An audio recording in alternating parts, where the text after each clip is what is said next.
நண்பர்களுக்கு வணக்கம்.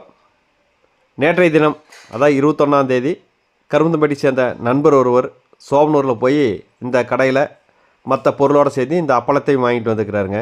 ஆனால் வீட்டில் வந்து பிரித்து பார்த்தா அப்பளக்கட்டில் பூரா புழுவாக நெளியுது. மறுபடியும் கூட போய் கடையில் என்னங்க இது மாதிரி அப்பளத்தில் புழுவாக நெளியுதுன்னா அதை நாங்களாக தயாரித்தா அப்படி தான் இருக்குது அப்படிங்கிற மாதிரி அவமரியாதையாக நடத்தியிருக்கிறாங்க.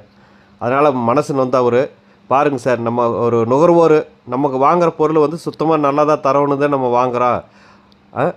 இது மாதிரி வந்து புழு பிடிச்ச அப்பளத்தை தந்ததும் இல்லாமல் போய் கேட்டதுக்கு நம்மளையே வந்துட்டு ஒரு மாதிரி அவமரியாதை திட்டுறாங்க. கண்டிப்பாக இதுக்கு இந்த கடை மேலே வந்து நடவடிக்கை எடுக்கணும். இந்த மாதிரி அப்பளத்தை வந்து விற்றுக்குறாங்க. இது எவ்வளோ பேர் வந்து தெரியாமல் வாங்கிட்டு போய் அவங்க வீட்டில் யூஸ் பண்ணியிருப்பாங்க. இதனால் வந்து உடம்புக்கு எதாவது ஆச்சுன்னா யார் பொறுப்பு சார் அப்படின்ற மாதிரி அவங்களோட ஆதங்கத்தை தெரிவித்து நம்மளுக்கு ஒரு வீடியோவை அனுப்பிக்கிறாரு.